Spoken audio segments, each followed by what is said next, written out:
What is up, people? It is me, Monster58. Welcome back to another episode of Armored Core 6, Fires of Rubicon. In the previous part, we ended up finishing our first full playthrough of Armored Core 6, Fires of Rubicon by defeating Air in the ending of 3, known as the Fires of Rubicon. Arguably the worst ending of the 3 that you have access to. I would say it is absolutely the worst ending of the 3, where everything essentially just gets destroyed, where you betray Air, you siphon off the coral, and you just end up losing everything. And so, like I said in the beginning of this Let's Play, when it comes to this next playthrough, we are going to essentially be blazing through all of the missions that are same going from the previous playthrough. So anything that's exactly the same, we'll just blaze right through it. There's no real new audio or anything like that in a good chunk of these missions until you get to the ones where there is like choices that you can make, or ones where they're like in the middle of the mission, or there are ones where obviously it's a split mission path. I'll be absolutely showing those. Now, I don't know how exactly I'm going to do it going into the second playthrough in terms of editing, because obviously I'm recording it right now and I'm still debating on how I want to do it editing-wise, but I'm not necessarily going to cut the missions out completely, although the briefings will be cut out completely, because guess what? They're pretty much the exact same as they were before. So there's no real new audio in many of the briefings. So if you want to see those, go back to the episodes where those missions actually occurred, and you can see the full briefings there. But for any new audio, I definitely will try my best to show it and stuff like that. But for the most part, in this episode, we're just going to start blazing right through. And so, first things first is, just like we did at the beginning of the last playthrough, it is time to destroy the artillery installations in Grid 135 cleanup. So, like I said, I'll see you guys either through some of the briefings, through some of the missions, and on the other side. Alrighty, we're back in the mission, so you guys can see how this build works. It's pretty fun. You won't get the full scope of how this works, but yeah. Alright. Boom. Just kind of blazing through here. The one thing I'll say about this playthrough that we did before, well, this playthrough in general that I've been doing for the Let's Play, I've been getting more experimental definitely with builds, and these are ones I'll definitely carry over to the main save file. I never really messed with, like, dual wield builds with just guns and no melee weapons for a while, but I've been having fun with like dual wield builds, as you can tell. Also, I know one criticism of this game is the fact that it's very bland in terms of color. I disagree for a couple of reasons. First, there is a decent variety of colors, although they're all very toned down, very, grayscale-y colors. But the other thing, too, is that this is a war-torn planet, guys. This is a planet, I think, it's been ravaged by war and fighting over this substance called coral. There's nothing like, that...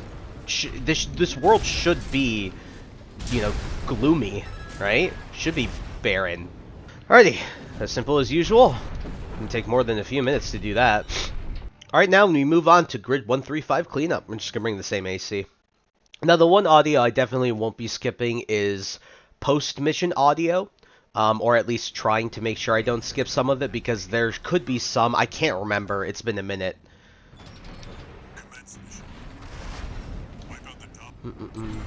Also, I'm not going to lie, I've been still messing around with this guy's colors for a while. So I had a first impressions video of this game, and I'm not going to lie to you, one of my criticisms initially was that you have missions like this that are boring and very easy, and then I realized they're just there to build you up, and there was someone who left a comment that I absolutely agree with. Now that I've played through this game, I have 100 hours into this game. Shows you the... Jesus, dude. You saw the power of the two shoulder weapons with that. That was freaking crazy, dude. Right through the shields. Alrighty, we're still in Chapter 1, so now we have to destroy the tester AC as well as the transport helicopters. Just get rid of the transport helicopters, get that out of the way.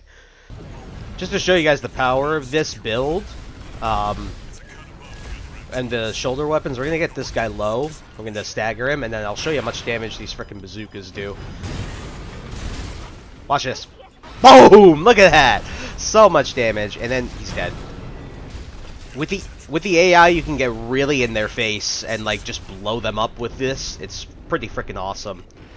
Also, it's pretty cool how you heard they mentioned the Strider in some of the audio. If you replay this mission or pay attention to some of the audio, they mentioned the Strider. And it's cool to know about that. Before, obviously, you didn't know what the Strider was, and now you know what it is. Alright, moving on. It's time to destroy that tester AC from Dafong.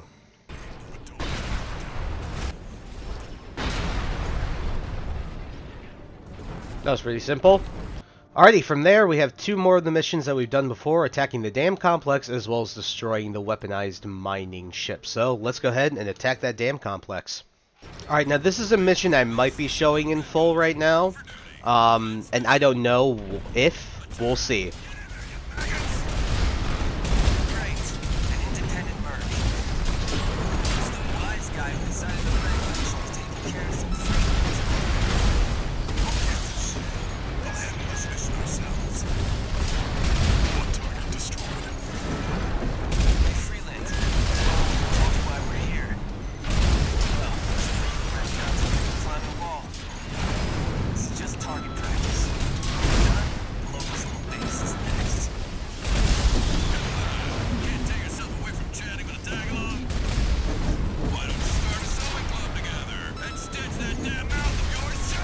God, Michigan is so ridiculous. How about that? Guess you're not a total amateur. That takes care of the formalities. That was just a warm-up. Look at that, maggots!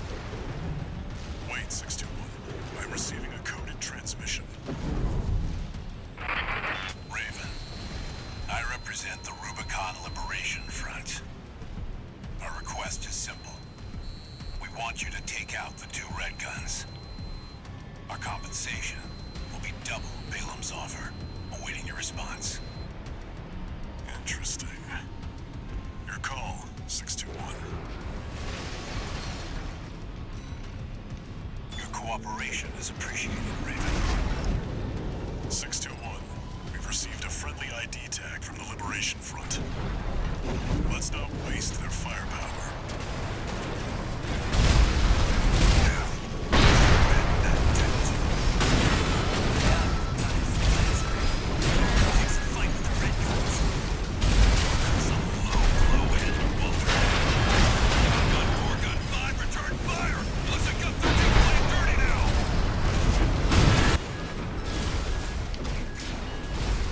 Alright.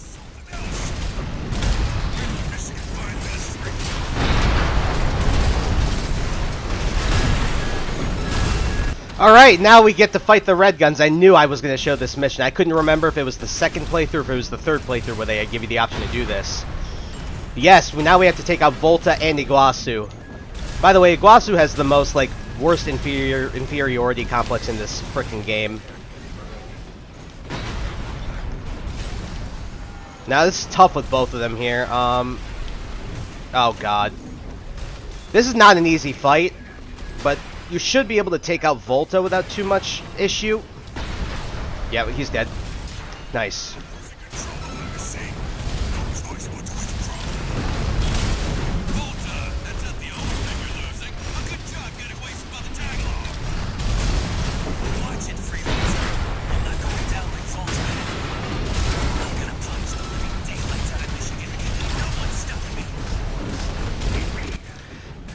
As you can see from the description we had from Iguazu in the arena, he does just, you can hear from him there, he just wants to kill Michigan. Him and Volta both do.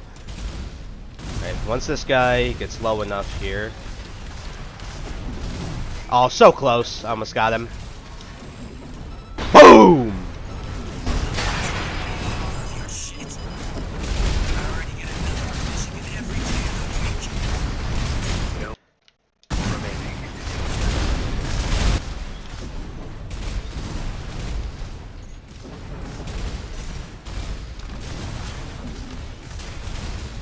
And should be dead.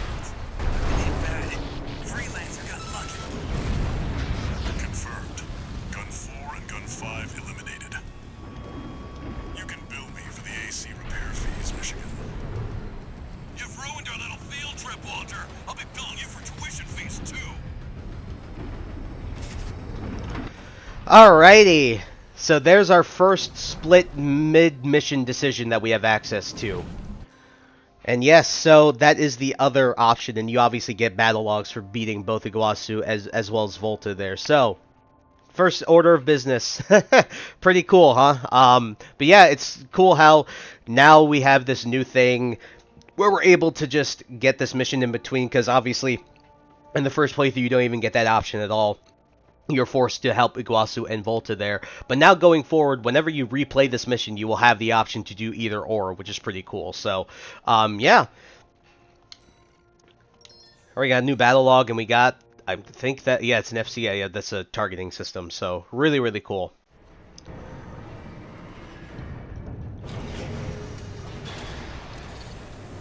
One new message.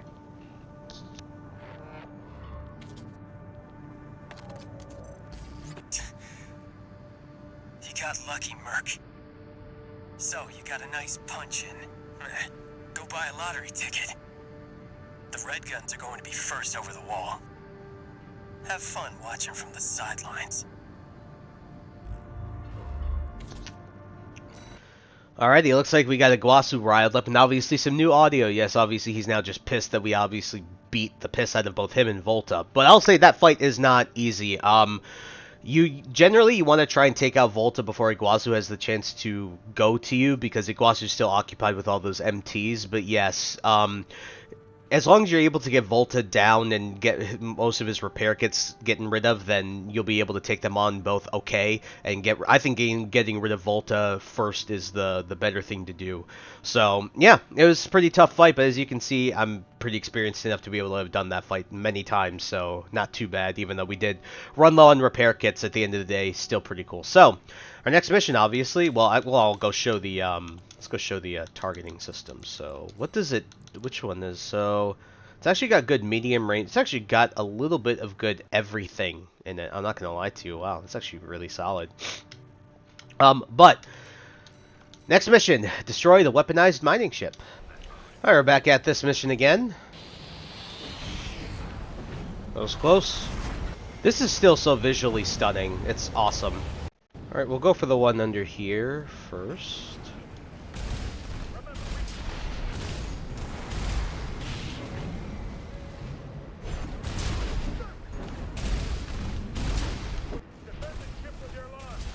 Three, two, one.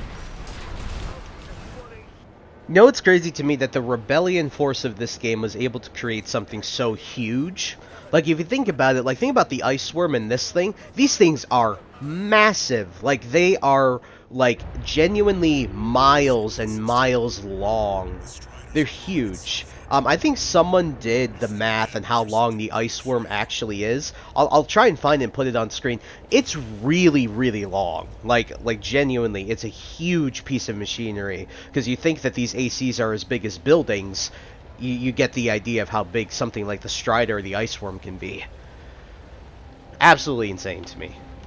Alrighty, folks, I think our next mission is the wall, right? So I think we will more than likely end the episode on this. We'll see how long my recording is. I'm trying to, because obviously me editing this down, this will be a shorter episode than most, and so I'm trying to edit these down to still be around 20 or 30 minutes, because maybe the episodes going forward will be a bit shorter than before. But let's take a look, see if this will be the end of this episode. If it is, then it is.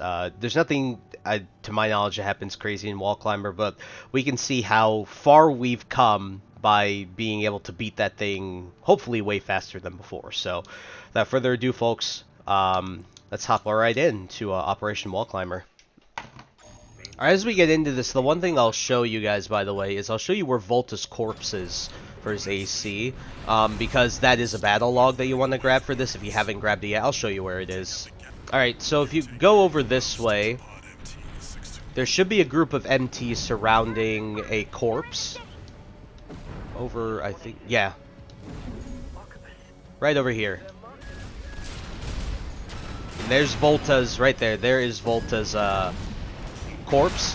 If you haven't gotten this yet, grab this battle log right here. This will be your battle log for this mission. So just wanted to show that to you guys if you haven't gotten that yet. And I'll show, that's actually one thing I'll also do for this playthrough now that I'm thinking about it. If I haven't been able to show battle logs in the first playthrough, I'll try and show them off as we're going through the missions again. That might be hard to find, because there's a couple of them I didn't even know about, I'll be honest with you. I haven't really looked up the battle logs for this game, like the combat logs. So yeah.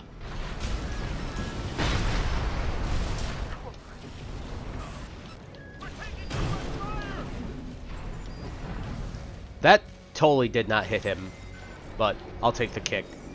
Alright, I'm curious to how this build will work against the Juggernaut here, so let's see how this goes. That's the Juggernaut. Heavy mobile kit. I would recommend taking it head on. Your head won't be able to keep up with steel hands. Oh, crap. While you hit its A lot of damage there. That's the stuff. Walter knows how to pick. Watch out. It's coming. Boom!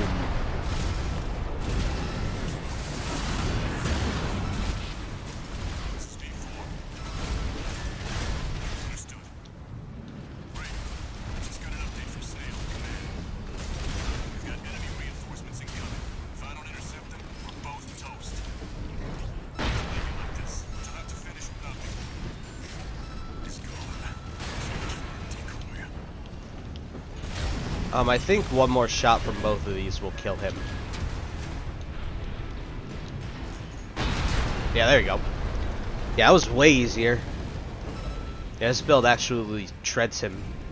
Alrighty, folks, so after taking down Operation Wall Climber, I'm looking at my recording time. We're at about 40 minutes in total, so I think we'll leave it at that. And that's where we'll end up the episode. I think it's a good place to end.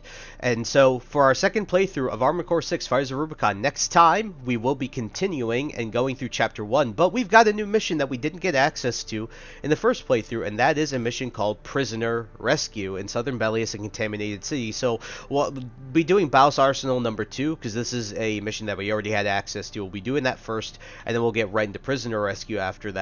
And then we'll be continuing through Chapter 1. Now, this is a mission we did not have in the first playthrough, because you are not allowed to do this mission until you can access it in New Game Plus, which is obviously our second playthrough. And so, hope you guys look forward to that. So, thank you guys so much for taking the time to watch this video. Please like, comment, rate, and subscribe. Share this video with your friends. Also, follow me on the socials. Those will be linked in the description below. And with that, guys, once again, thank you so much for taking the time to watch this episode. I'll catch you on the next one. Hope you guys have a wonderful day. Peace. High ambitions and the right mind can take you so far. It's like you lived a few lifetimes.